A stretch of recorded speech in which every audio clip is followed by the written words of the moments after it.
और अब देखते हैं कि आज का इतिहास क्या कहता है। आज वर्ष 1540 में महाराणा प्रताप का जन्म हुआ था। महाराणा प्रताप मेवाड़ के एक प्रभावशाली शासक थे और उन्होंने कम से कम 6 बार अकबर को बादशाह मानकर मेवाड़ में राज चलाने की पेशकश ठुकरा दी थी। महाराणा प्रताप ने सन 1576 में मुगलों के खिलाफ हल्दी घाटी का युद्ध लड़ा था। इस युद्ध में उनके शौर्य को आज भी याद किया जाता है और ऐसा कहा जाता है कि महाराणा प्रताप का कद 7.5 फुट था और उनके भाले का वजन 80 किलोग्राम तक होता था। आज ही के दिन वर्ष 1874 में मुंबई में घोड़े द्वारा खींची जाने वाली ट्राम सेवा शुरू हुई थी। यह सुविधा मुंबई के 2 रूट्स पर ही उपलब्ध थी। शुरुआत में इसका किराया 15 पैसे रखा गया था, लेकिन इस सेवा के लोकप्रिय होने के बाद इस किराए को घटाकर 10 पैसे कर दिया गया था। वर्ष 1866 में आज भारत के महान स्वतंत्रता सेनानी गोपाल कृष्ण गोखले का जन्म हुआ था।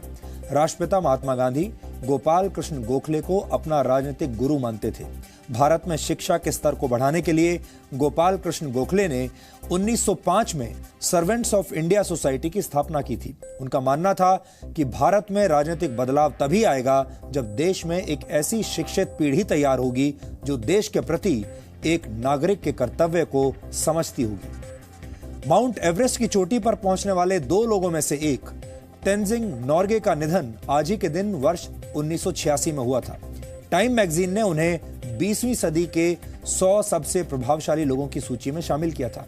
तेंजिंग नोर्गे को अपने जन्म की असली तारीख पता नहीं थी और इसलिए माउंट एवरेस्ट की चोटी पर पहुंचने के दिन को ही वो अपने जन्मदिन के रूप में मनाने लगे। और आज वर्ष 1836 में डायोप्टर और मोनोयर चार्ट बनाने वाले आई स्पेशलिस्ट फर्डिनेंड मोनोयर का जन्म हुआ था।